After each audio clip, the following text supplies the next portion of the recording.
I feel like she's just good at making people uncomfortable and having her way. I have to pull back, like I said, for the sake of my mental space. Is it physical or emotional? Seriously, guys, with the way this tension is building among some of the female housemates in the Bbmzansi show, I'm just here wishing and praying and hoping that we don't see another person say I'm voluntarily leaving the house again, maybe for mental reasons or for the fact that they can't deal with this thing, because I really don't know what they're trying to. We're going to be having a conversation on what's going down and why the tears are rolling down in Biggie's house. Guys, welcome back to my channel. If you're new, thank you so much. Thank you so much. My name is Julie, and we're talking about the Bbmzansi show. We're talking about the after effects of the Saturday night party. We're talking about the crazy games that has been happening in the house. We're talking about the relationships that are about to break, the ones that are about to start, and the ones that people are crying over. If you're new to the channel, please take this minute to subscribe to be part of this conversation and community. Don't forget to turn on post notifications so that you always get alerts of my video every time I share new content. Guys, I literally share multiple videos every single day just to keep you in line with the conversations and the activities of the Big Brother show. If you're a fan, stick here. And of course, join the conversation so that we get to have a decent conversation on what's going down. So literally, if you follow my videos, you know that I love to tell you the stories right from like where I stopped. So the last video I posted, I talked about the things that happened, the new relationship, the new boat that is about to sail, Tools and Tato. And guys, I also talked about the party, and I talked about BU and Venice, like having like a conversation on a female housemates that they're paying attention to. So guys, literally, I'm just going to take it up from there. So guys, there's been a lot of tears, I'm not gonna lie, from for crying to Libo in the closet. Like the tears ran for hours. At some point the camera was even tired of showing them. They had to just show us the other housemates celebrating and then also come back and show us. So before was really in her feelings, like she was like, you know, her gift has been a big problem for her, that at 27 she doesn't know what having a normal life is like, that she had a relationship of 3 years, the guy didn't love her, she ended up being a side chick, that people don't love her because she has a gift, and she said she felt like her gift was a curse.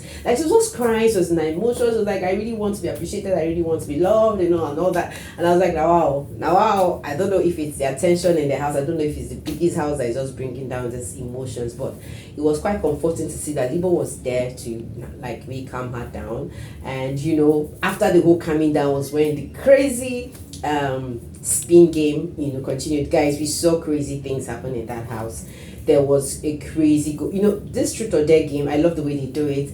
And guys, if you really watch that game, we noticed that there was a lot of daring. In fact, one of the most interesting dares that happened in the house was from Tattoo. And guys, if you notice, Femba and Tattoo have been an item at some point. They're like, are they together, are they dating or something? But clearly, you know, when Tattoo was asked to dare somebody and she decided to dare Temba to kiss his crush, which was on 4, and you guys, you know, it was like she demonstrated how Temba needs to do it, and Temba did it, and I was like, okay, these guys are a squad, like they are a squad, they are together, because you guys know that Temba has a crush on 4. And you know, I think the mood in the house kind of changed from that cry tension. And you notice that Mfo was really kissed that night. She was really like the element of the game. She was the content creator of that game, if you guys are asking. But the craziest part of it was just the Dinky Bliss like all over Themba, and at some points all over Gasha. And I was like, girlfriend, what's happening? Is country disturbing you? What is happening?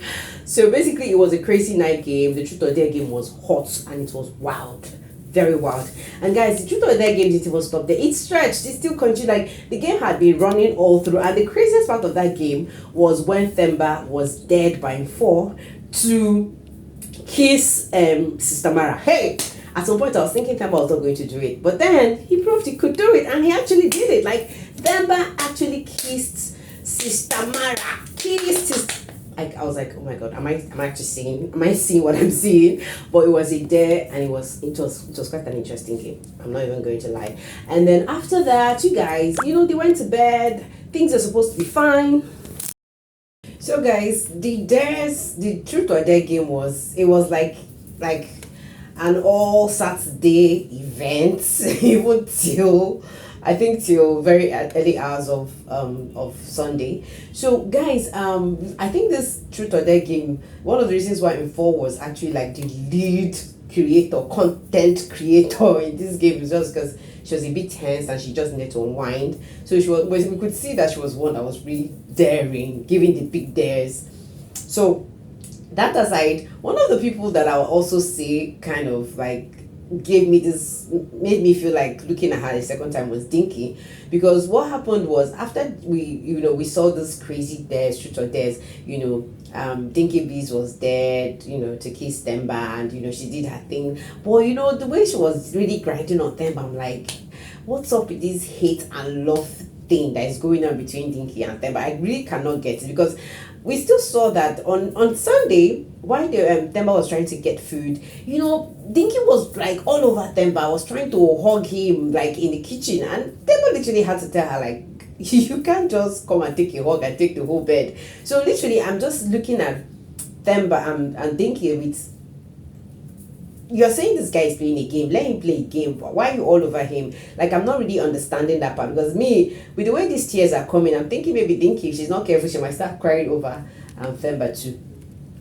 So guys, let me just move away from these conversations and head into the real conversation I want to really have on this, because we earlier, on Sunday, like Sunday afternoon, we saw BU and Venus having a deep conversation, and Venus was really all about the Acacia. She was like, that, because I kind of bumped into that conversation on my previous day. I was even thinking, I knew it was between Yoli and Acacia, but I wasn't really certain who the argument was all over. But literally sitting down to listen to what Venus and B was talking about, I got the picture, I got the clear picture. It was all about Acacia. So of course you guys know that Venus has actually told you that he was paying too much attention to Acacia and the other ladies, and that he needed to set a boundary and focus on her. Now the game actually literally just changed, because I heard Venus clearly say that she was uncomfortable with how Acacia was feeling, that Acacia said she didn't feel safe around her space, and she said she literally felt very bad hearing that from Acacia, and she said just for her own mental sake and her own mental health sake, that she was going to be leaving the relationship that they were about to start. So it means that they are going to be friends, no more relationship, just for the fact. And she said she was not doing it because of Acacia, and I'm like, why are you doing it then? If you're not doing it for Acacia, who are you doing it for? So literally I really had a problem with what Venus said. Like, how would you just leave a guy because Acacia says she has a crush on this guy? So for me, I felt like there was a conversation in that place, and I really needed to find out what was going on. So literally in my head I was like, why would Venus leave BU because of Acacia? Why would Venus leave BU because of Acacia? Like, for me, I felt like there was more to this conversation that I didn't know about, and I needed to put my ears on the ground to get the conversation well. And God bless Acacia for letting her emotions get the best part of her, because Acacia literally was sitting down, we saw her sitting down, and then she was crying, and Tools was there, and Tools was like, what's wrong? Is it an emotional thing or a mental thing? And she was like, both. And that was when I just drew my table and I was like, okay, we have to hear this gist. And then eventually Acacia shared the story why she was really upset. She said, that it has always been and guys, we all know it has always been clear from the beginning that Acacia has a big crush on BU. For others, of course, we know Tato has always had a crush on True, so that's why I'm even happy for them. And then basically Acacia was like, the reason why she's mad about the whole thing. Okay, she said she was not mad about it the way others are saying it, that she gave the reasons why she was mad with Venus, and she was like, Venus is that lady that acts all cool, decent, listening ear, and then she was like, I poured everything out to her. I told her I was crushing on this guy. She gave me the listening ear and everything, and at the end of the day, she's now going at the back, shaking her behind, and then getting the boo. So literally, that was how Acacia saw it. Acacia was like, okay, because I like this guy, you now went for the guy. Like, this is literally the girl's part of the story. But then I like the fact that Tools actually had to calm Acacia down and say, you have to stop looking at it this way. Don't be so hard on yourself. Don't be so hard on them. It's okay if you feel this way. But look at it on the other side. It wasn't actually Venus that was running after BU. It was actually BU that felt the chemistry and actually started running after Venus. And then she was just like, I'm going to be hard on them. Like, Acacia was just being Acacia. And I was like, Okay, we're back to the story again. So literally, guys, I don't know what you think about what's going on. For me, I think I'm not getting the reason why Acacia is crying. Like, I really don't get. I know she's hurt. I know she has a right to express the way she feels.